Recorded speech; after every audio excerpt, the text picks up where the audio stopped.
임신을 경험한 10대들 사이에 임신 중절은 빠지지 않고 나오는 고민이었습니다. 아이를 키울 여력도 되지 않고 원치 않는 임신이었기 때문인데요.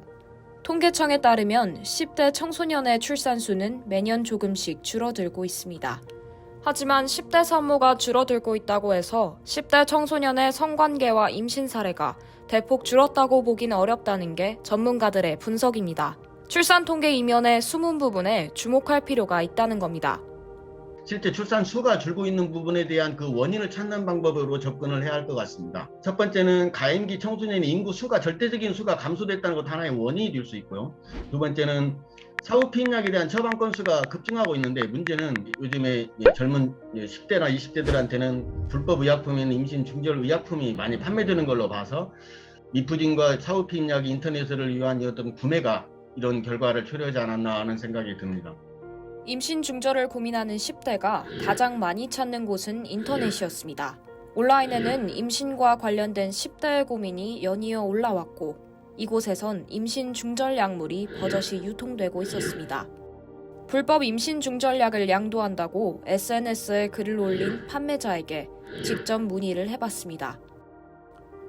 낙태약을 구입하는 이들은 SNS 등에서 개인 양도 거래를 하는 판매자를 찾거나 우회 앱인 가상 사설망을 이용해 해외 사이트에 접속해 기부금을 낸 뒤 약을 받는 방법을 이용하고 있었습니다. 대표적으로 이제 많이 알려져 있는 게 미프진이랑 미프지미소 등이 있는데 임신 초기 유산을 유도하는 약으로 흔히 먹는 약태약으로 알려져 있는 약이에요. 해외에서 불법으로 유통되는 약들이 위험한 이유는 불확실한 성분이나 그리고 불법 유통 과정에서 변질되거나 또는 일정하지 않은 용량에 대한 그런 위험성이나 그런 걸로 인해서 책임 소재가 불분명하기 때문입니다.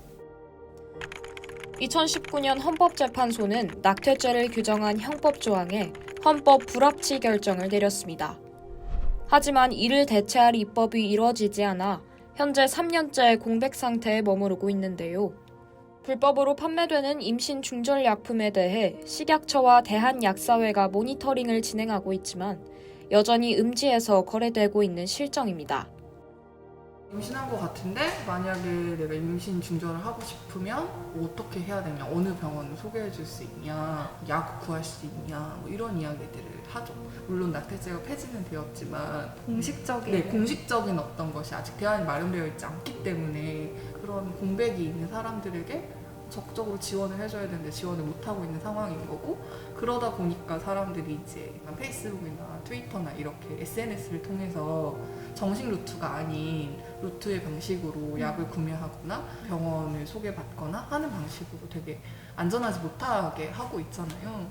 그거에 대한 피해는 사실 고스란히 여성에게 가는 것이기 때문에 이 다음이 빨리 되어야 되는 상황이죠.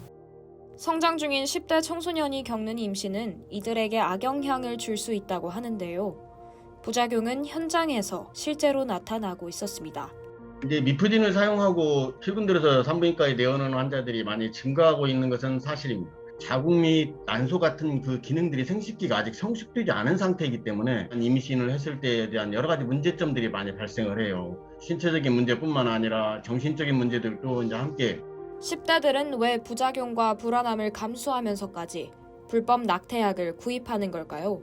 10대 임신에서 약물을 사용하는 이유는 기록에 남는 것을 두려워해서 병원에 내원하지 않는 것이기 때문에 자기 신분을 밝히지 않고도 수술할 수 있는 어떤 방법들도 한번 신중히 고려를 해봐야 할 필요성이 있다고 생각합니다. 10대 청소년의 경우 신체적, 사회적 측면에서 아직 준비되지 않은 부분이 많은데요. 예상치 못한 임신으로 중절을 시도하는 경우 생길 수 있는 부작용은 심각한 것으로 나타났습니다. 이를 막기 위해 필요한 것은 무엇일까요? 10대가 성관계를 하고 임신을 하고 출산을 한 것에 대해서 사회적인 지탄이나 시선들이 곱지 않잖아요. 10대가 성관계를 하면 안 돼가 아니라 10대가 성관계를 할 수 있는 상황이 만약에 된다면 그런 상황 안에서 위험을 막는 것들은 어떤 방식으로 막을 수 있지? 나에게 위험이 될 수 있는 것은 무엇이지? 이런 것들을 고민하고 훈련하는 내용의 교육들로 가야 되고, 그러기 위해서는 당연히 지식적인 부분뿐만 아니라 나의 태도나 가치관, 그리고 사회적으로 이런 행동들에 대해서 의사소통하는 방식, 이런 부분들도 성에 있어서는 굉장히 중요한 것 같아요. 그렇다면 이들은 어떤 사회 속에서 살아가야 하는 걸까요? 우리가 성교육만 잘하면 돼. 에서 끝이면 안 되고, 이게 법과 제도 안에서 이루어져야 되는 거거든요. 그리고 이것들을 사실은 잘 구성하는 것이 바로 사회에 우리가 모두가 가지고 있는 인식과 문화이기 때문에 이것들이 서로 잘 이렇게 만들어져서 굴러가야 된다. 뭐 이런 말씀을 마지막으로 드릴 수 있을 것 같아요.